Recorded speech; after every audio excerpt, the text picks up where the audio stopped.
I am Maeve, and this is my voice. We lived in a small blue house on Maple Street in Detroit, USA. The porch leaned a little, and the mailbox stuck when it rained. My room was at the top of the stairs with a narrow window that faced an old oak tree. In the summer, the leaves drew soft, green shapes on my wall. In winter, I taped the frame to keep the wind out. I worked 3 jobs to keep that house going: cashier at the corner store in the mornings, barista on the night shift, and weekends at a diner. Most months, I slid $900 toward the bills, $430 for the share of the mortgage, $190 for power, $60 for water, and the rest for food and gas. I told myself it was love, and that love was worth the cost. One Friday, I came home late, smelling like coffee and dish soap, and found my life in boxes by the door.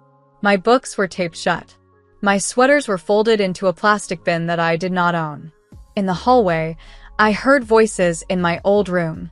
My sister Lena had set her suitcase on my bed like a flag on a hill. Her husband, Mark, was clicking my lamp on and off to see if the bulb still worked. My mother, Ruth, stood with her arms crossed, her mouth set hard. My father, Daniel, sat on the edge of the couch and watched the news with the volume low.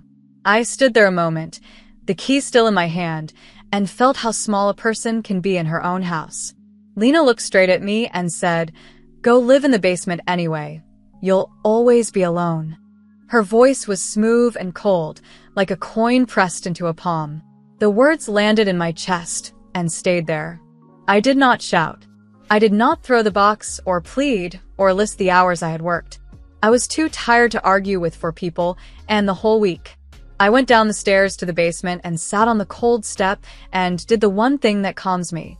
I counted what I had because numbers are plain and do not lie, even when people do. Counting is a small light you can hold in your hand when the room goes dark. In an envelope from paydays and tips I had not yet deposited, I had $1,240. In a jar of coins and ones, I had $83 after I smoothed the crumpled bills and stacked the quarters. Tucked in the binder of old schedules, I had a worn 10-pound note. A traveler from Europe had tipped it to me by mistake months ago, and then laughed and told me to keep it for luck.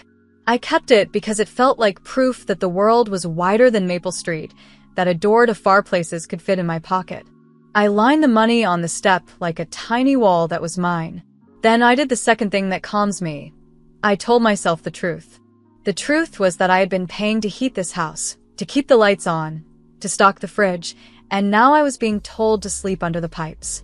I looked around the basement. It smelled like dust and laundry soap and the wet place where the wall meets the floor each spring. A small window near the ceiling showed a slice of the streetlight and the shadow of the oak tree. The old treadmill leaned against the far wall, a coat rack for clothes no one wore. Boxes of holiday lights sat open, a tangle of color that never made it upstairs last December. I thought about how many mornings I had stood at the stove making eggs before work, how many nights I had counted the register twice to catch a missing dollar, how many Sundays I had folded towels while my sister scrolled her phone. I had learned to be quiet to keep the peace. But quiet is not peace when it means you vanish. I opened the boxes at my feet and packed on my own terms. I chose my work shoes, my heavy sweater, and my toothbrush. I took a photo of my friend Grace by the river in Cleveland, where we had gone one bright Sunday to breathe and remember that life is larger than one room. I wrapped the photo in a t-shirt and slid it between 2 paperbacks. I took my notebooks because I have always written my thoughts to hear them better. I left the broken hair dryer, the torn scarf, the shoes that hurt. I kept the things that were a map: warm clothes, good shoes, a picture of a friend, a pen, and enough cash to buy a door that locks. At 2 a.m., while the house slept, I went up to the kitchen and sat at the table where I had done homework as a girl and sorted tips as a woman. I wrote a note in clear, calm words, the way I speak when I want no confusion. I have been paying to keep this house. I need a home, too. I am leaving. I am safe. I placed the note by the fruit bowl and set my house key on top of it. The clock ticked. The fridge hummed. Somewhere upstairs, a floorboard answered my wait like a soft warning. I stood for one more breath and felt my hands grow steady. Steady is better than brave. Steady gets you to the door. I put on my coat and picked up my bag. I opened the front door slowly so the hinge would not creak.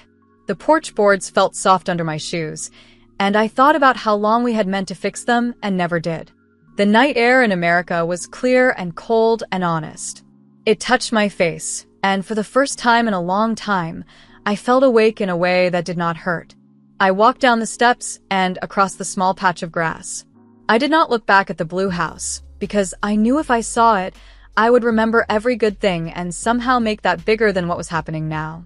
I sat in my old sedan and did not start the engine yet. I counted my cash again. I made a short plan in plain words. Drive east toward the lake, where the roads are known to me. Find a cheap room for a few nights. Guard the envelope with the $1,240, like it is a living thing. Use $100 if I must for food and gas. Keep the 10-pound note for luck and for the reminder that the world is wide and I am allowed to cross it. Send no messages until I have a door that locks from the inside and a key that belongs only to me. Before I turned the key, I pictured the morning I was leaving behind. I saw Ruth in her robe, reaching for the coffee and finding the note instead. I saw Daniel going to the basement to wake me and coming back up slowly, the way a person climbs when the truth is heavy. I saw Lena and Mark standing in the doorway of my old room with their arms full of plans and no idea what to do with the space my leaving would make. I do not wish pain on them, but I knew the shock would come. I had carried shocks for years. It was their turn to feel one and decide what to do with it. I started the car and watched the dashboard glow like a small city. I set my hands at 10 and 2 and looked once at the oak tree that had shaded my window since I was a girl. Then I drove away. The street was empty. The stop signs were red as always. I was one woman with a backpack and a plan and some cash in dollars and pounds, and yet a quiet, strong thing rose in me, the kind that comes when you choose yourself. I drove toward a morning I had not yet seen and toward a place where my name would be on the lease and where no one would ever tell me to live in a basement again. I drove east until the sky turned pink over the highway and the radio found a clear song that I could hum without thinking. My old sedan rattled at 60, but it held steady like a friend who does not talk much. In Toledo, I bought gas and a coffee for $6 and I watched the sun slide up the side of the station like a clean promise. I could have turned back toward Detroit and the Blue House, but my hand stayed firm at 10 and 2. I told myself out loud, in a low voice that wouldn't shake, keep going. Find your own door in America. By mid-morning, I reached Cleveland. The city rose in brick and glass, and the lake flashed like a wide sheet of light at the edge of the streets. I rolled slowly through a quiet block where the houses were narrow and kind. A sign in a front yard said rooms for rent, black paint on white wood. I parked. My legs were stiff from the drive, but my mind was clear. I rang the bell and waited. A woman with warm eyes and a sharp voice opened the door. I'm Mrs. Parker, she said. Cash rules. Deposit is $450. Rent is $700. Week to week at first. I did the math in a blink and nodded. My envelope of dollars felt heavier than it was because it meant I could say yes. Mrs. Parker showed me a small attic room with a slanted ceiling, a tiny window, and a door that locked with a simple click. The bed creaked, the carpet was thin, and I loved it at once because it was mine. I carried my backpack up the stairs, and for the first time in a long time, I put a key into a lock that belonged to me alone. I set my money on the desk, counted it twice, and set aside the $450 deposit and the first $175 toward rent for the week. I unpacked my few things: 2 sweaters, work shoes, the picture of me and Grace by the river, and my old notebook. I placed my 10-pound note on the crooked shelf and smiled at it. It felt like a small flag that said I could still cross oceans someday, or at least streets, and that my life was not stuck to one porch. I opened the window and let the cool lake air press softly against my face. The city sounded like dishes and buses and feet on sidewalks. It sounded like a place that might make room for me. That first day, I kept my steps simple. I walked to a small market and bought bread, eggs, apples, and a jar of peanut butter for $35. I made toast and sat on the edge of the bed to eat it, slow and steady. I lined my dollars on the blanket and wrote down every number in my notebook. Gas $41, coffee $2, room deposit $450, groceries $35. I promised myself I would not let fear spend my money for me. In the afternoon, I sent one message to Grace. I am safe in Cleveland. I have a door that locks. She wrote back, I knew you would save yourself, and nothing more. It was the perfect size of care. The next morning, I put on my neatest clothes and walked into the center of the city with a stack of printed resumes. The cafe on the corner smelled like fresh beans and hope. The manager, a woman named Julie with quick hands, asked if I could start the next day. It's $15 an hour plus tips, she said. I said yes and felt the floor steady under my shoes. 2 blocks later, I stepped into a quiet bookstore with a bell over the door and a cat asleep by the magazines. The owner, a man named Mr. Lee, looked at my resume and nodded. Evenings, $14 an hour, he said. We close at 9. Can you alphabetize? I smiled. Faster than you expect. He laughed and shook my hand. I walked back to Mrs. Parker's house with the lake wind in my hair and a sheet of paper in my pocket with 2 start dates. I ran my thumb over the paper as if it were a smooth stone. By Tuesday, I had a rhythm. Mornings at the cafe, I learned the hiss of the steamer and the way some people like their coffee to taste like a memory. There was a coworker named Noah who moved fast and stayed kind. He showed me how to close the register and said, "You're fast." I liked that word. Fast means not stuck. Evenings at the bookstore, the world hushed. I shelved travel guides to America and Europe, dusted the edges of paperbacks, and learned to find a title by the feel of its spine. The cat liked to sleep on the M shelf, and I slid books gently around him. When I walked home, my feet ached, but my heart felt light in a way I trusted. I kept track of every dollar and pound. I bought a used coat for $28 from a thrift shop that played old songs. I found a secondhand lamp for $12. When I turned it on, the attic room felt like a small stage where I could speak at last. I bought a bus pass for $22 so I wouldn't burn through gas. At night, I folded my tips into a jar and told myself the numbers out loud. This is $63 for the week so far. I wrote a rule for myself in clear words on an index card. No one throws me out again. I pay myself first $100 a week to savings, even if it means rice and eggs for dinner. I choose who enters my house, even if my house is one room with a slanted ceiling. I taped the card to the wall beside the window, so the lake light could pass over it each morning. Mrs. Parker had strong steps and soft eyes. She kept her house neat and her rules simple. Quiet after 10, she said. Rent in cash on Fridays. No trouble. I gave her the first week's $700 on time, and she nodded once, like a judge who had decided to trust me. A man named Mr. James lived on the second floor. He fixed the loose porch board one afternoon and waved at me with the hammer still in his hand. On Saturday morning, a woman named Carla from 3 houses down sold coffee from a folding table for $1. I bought one and told her my name. She said, "Welcome to the block," as if I had always belonged here and had just been late. When my first paychecks came, I sat on the floor and counted in clean lines. Cafe, 25 hours at $15 is $375 plus $68 in tips. Bookstore, 18 hours at $14 is $252. Before I did anything else, I slid $100 into an envelope and wrote savings on the front in big letters. Then I put $200 aside for the next rent. Then $40 for groceries, $20 for gas, $10 for laundry. Each dollar had a job, and each job was part of building a house inside my life where no one but me held the key. I kept the 10-pound note in my wallet, not for spending, but for courage. When I touched it, I thought about the word Europe and how it meant the world is wide, not that I had to leave America to be free. At night, I opened the small window and listened to the city rest. I could hear a train somewhere and a dog down the block. I wrote in my notebook until the words turned calm. I told a page about Noah's quiet joke, Julie's quick hands, Mr. Lee's careful way with dusty covers, Mrs. Parker's strong steps, Mr. James's hammer, and Carla's table. I wrote the names because names make a place real. Then I wrote the number of days since I had left the blue house, not as a measure of distance from my family, but as a measure of how long I had been choosing myself. I pressed my palm to the index card rules, turned off the $12 lamp, and lay down on the creaking bed that was mine. The house breathed around me.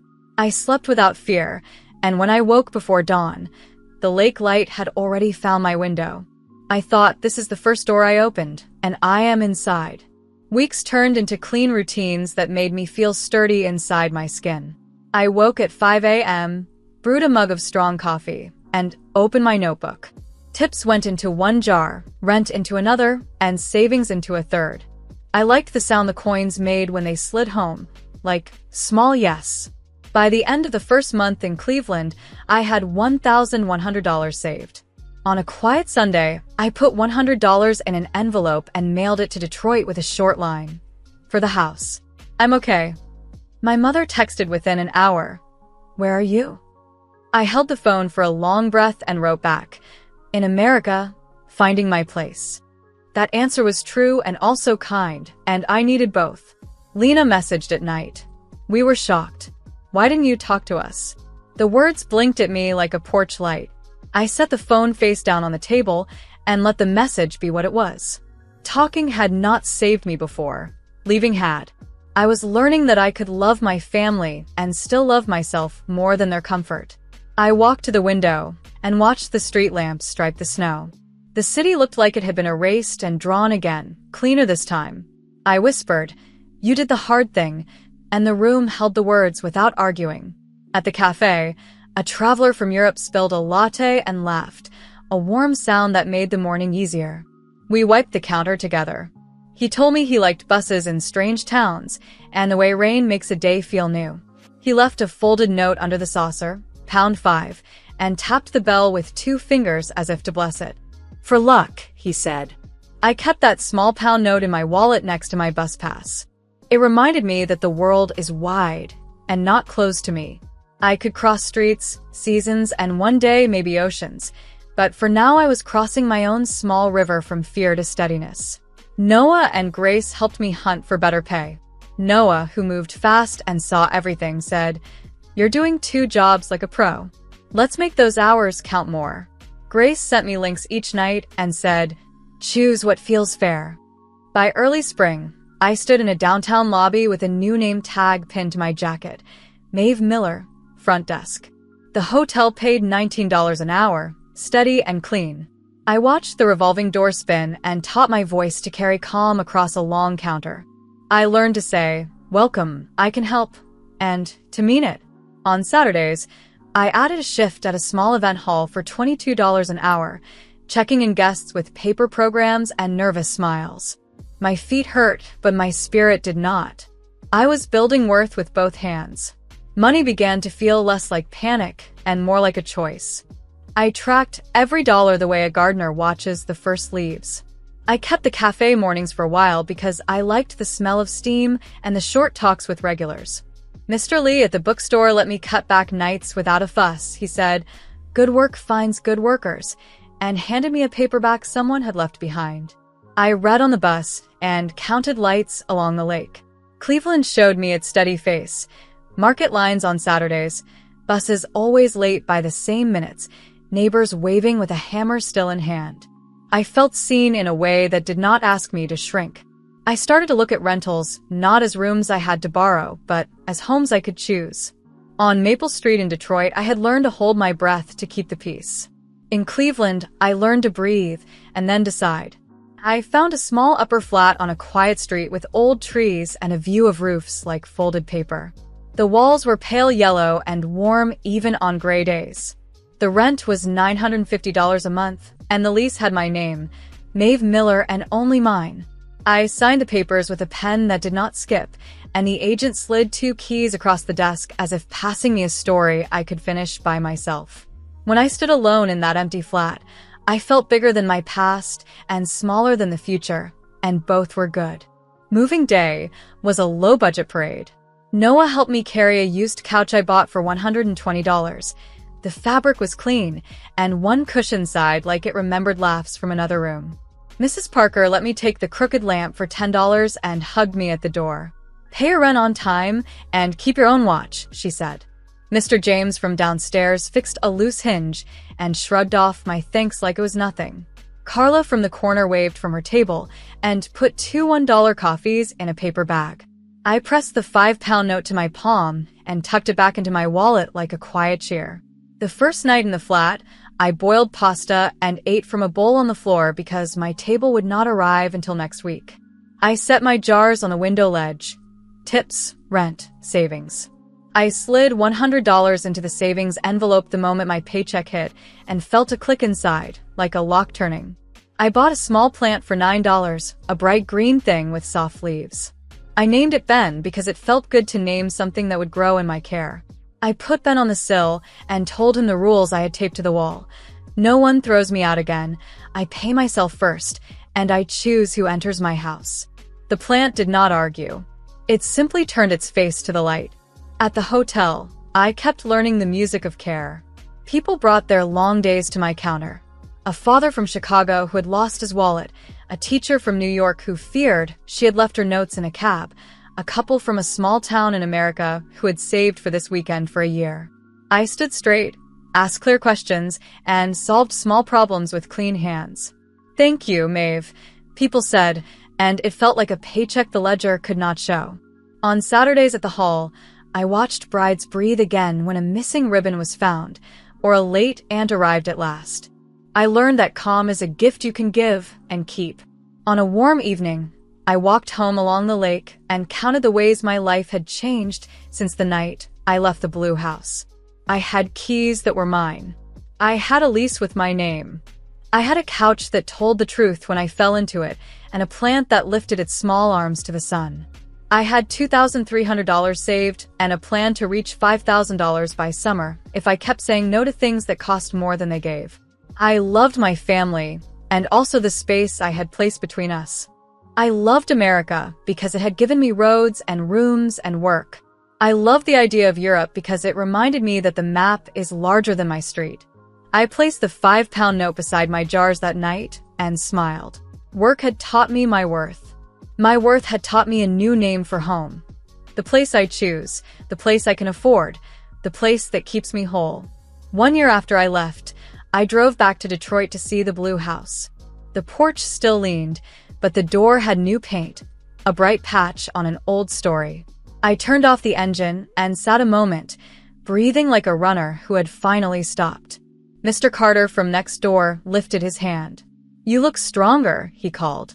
I didn't know that showed, but I was glad it did. America likes to set hard days beside small, plain sights, soap on a rail, sun in a kitchen, and ask you to stand in both. I climbed the steps and knocked. My mother, Ruth, opened the door. My father, Daniel, stood behind her with his hands in his pockets. On the couch, my sister Lena sat with her husband Mark and their baby girl, Ella, asleep on her shoulder. For a long breath, we just looked at one another. Then I set my spare key on the table where we used to leave grocery lists. "I came to return this," I said, "and to tell a simple truth. I'm okay. I have my own place in Cleveland. I pay my rent on time. I saved $8,400 this year. I'm building a life I can trust." The numbers steadied my voice the way a railing steadies a step. We went to the kitchen because that room can carry weight. We spoke like careful builders, one plank at a time. I told them the basement smelled like damp, and that the words, "You'll always be alone," made their own weather in my chest. My mother said, "I wanted quiet," and called it peace. My father said, "I should have stood up." Lena looked at Ella, and then at me. "We were wrong," she whispered. No one argued. We made toast. We passed the butter. We let silence do part of the work. We did not fix the past. We honored it, and we laid a small, steady path forward. Before I left, my father opened the drawer with the tape and scissors and came back with 2 crisp bills. He pressed $200 into my palm. "For your house," he said. "Your house." I took it, not as a debt, but as a seed. Mark walked me to the porch with a bag of hand-me-downs, 2 good pans, and a blue mug that fit my hand. The oak tree shook its leaves like quiet applause. I drove west with the radio low and stopped by the lake. I thought of Europe the way you think of a lighthouse. Not now, but someday. I counted my cash, the new $200, the week's tips, the same old 10-pound note I keep for courage. Money can't buy peace, but it buys time, and time lets peace sit down and stay. Back in Cleveland, my flat smelled like lemons and warm dust. My plant, Ben, had leaned toward the window doing his small, honest work. I slid $100 straight into savings, wrote the date in my notebook, and taped a new card above my desk. I can earn, save, and rest.